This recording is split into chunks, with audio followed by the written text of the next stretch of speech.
অনেক স্বামী আছে দেখবেন স্ত্রী নামাজ পড়ে, 5 ওয়াক্ত নামাজ পড়ে, রোজা করে, হজ করে, জাকাত করে, কিন্তু স্বামী সেগুলো দেখতে পারে না। বাড়িতে আসে দেখতেছে স্ত্রী নামাজ পড়তেছে, একটা লাথি মেরে দিল যে নামাজ বাদ দাও, আগে আমাকে খাবার দাও, আমার পেটে খুব ক্ষুধা লাগছে।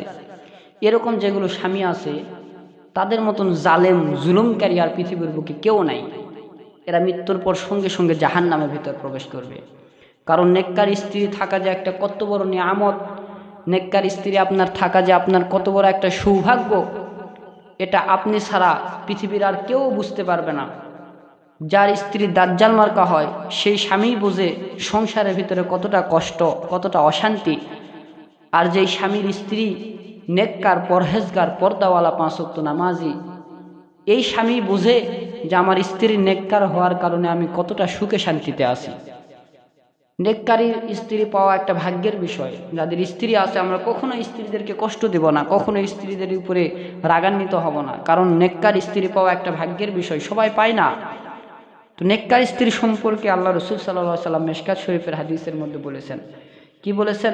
আব্দুল্লাহ ইবনে উমর রাদিয়াল্লাহু তাআলা আনহু قال قال رسول الله صلى الله عليه وسلم الدنيا كلها متاع وخير متاع الدنيا لامرأة الصالحة। আল্লাহ রাসূল সাল্লাল্লাহু আলাইহি ওয়াসাল্লাম বলেন, পৃথিবীর বুকে যত বস্তু আছে, যত জিনিস আছে, সমস্ত জিনিসগুলো হইতেছে খেলতামাশার বস্তু। সবগুলো একদিন ধ্বংস হয়ে যাবে, নষ্ট হয়ে যাবে, কোনো কিছু পৃথিবীতে স্থায়ীভাবে থাকবে না। আদ-দুনিয়া কুল্লুহা মাতাআন, সমস্ত পৃথিবীর জিনিসগুলো হইতেছে খেলতামাশার জিনিস। খায়রু মাতাআদ দুনিয়া লিইমরাতিস সালিহা, এই সমস্ত খেলতামাশা বস্তুর ভিতরে সবচাইতে উত্তম বস্তু হইতেছে একজন লিইমরাতিস সালিহা, নেককারিনী স্ত্রী। একজন নেককারিনী স্ত্রী এই পৃথিবীর বুকে যত খেলতামাশার বস্তু আছে এই সব কিছুর মধ্য থেকে উত্তম হইতেছে আপনার নিকটে একজন নেককারিনী স্ত্রী থাকা। এই নেককারিনী স্ত্রী থাকলে আপনি যে কতটা সুখে শান্তিতে থাকবেন সেটা আপনিই শুধু বুঝতে পারবেন। আর এই নেককারিনী স্ত্রী পাওয়ার জন্য 4টি জিনিস দেখে বিবাহ বন্ধনে আবদ্ধ হতে হবে: সম্পদ দেখে, বংশ দেখে, সৌন্দর্য দেখে, এরপরে দিনদারিত্ব দেখে। বেশিরভাগ আল্লাহ রসুল ফাজফারলি জাতির দিন, আল্লাহ রসুল বলেছেন ফাজফারলি জাতির দিন, এই 4টার মধ্যে হতে তোমরা ধর্মের দিকে বেশি প্রাধান্য দাও। যেই নারীর দিনদারিত্ব আছে সেই নারী যদি কালোও হয় তাও তাকে বিবাহ করো। যেই নারীর দিনদারিত্ব আছে সেই নারীর যদি সম্পদ নাও থাকে তাও তাকে বিবাহ করো।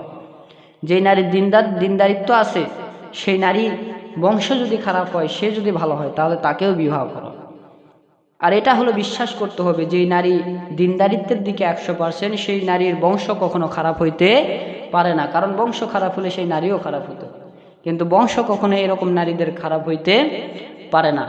এই জন্য নেককারিনী স্ত্রী পাওয়ার জন্য আমাদেরকে সর্বসময় আল্লাহর কাছে মোনাজাত করতে হবে, দোয়া করতে হবে যে আল্লাহ আমাকে একজন নেককারিনী স্ত্রী দান করেন। নেককারিনী স্ত্রী হচ্ছে যে পাওয়ার একটা, নেককারিনী স্ত্রী জান্নাতে যাওয়ার জন্য আপনার একটা মাধ্যম। নেককারিনী স্ত্রী আপনাকে জান্নাতে নিয়ে যাবে, এটা আপনার জন্য জান্নাতে যাওয়ার একটা মাধ্যম। এই জন্য আমাদের যাদের স্ত্রী আছে আমরা কখনো স্ত্রীদের উপর জুলুম করব না, তাহলে আল্লাহ আমাদের উপরে জুলুম করবে, আল্লাহ আমাদের উপর বেজার হয়ে যাবে, ফেরেশতারা আমাদের উপরে লানত দিবে। এই জন্য স্ত্রীদেরকে পিটানো যাবে না, স্ত্রীদের গায়ে হাত তোলা যাবে না, স্ত্রীদেরকে মারধর করা যাবে না।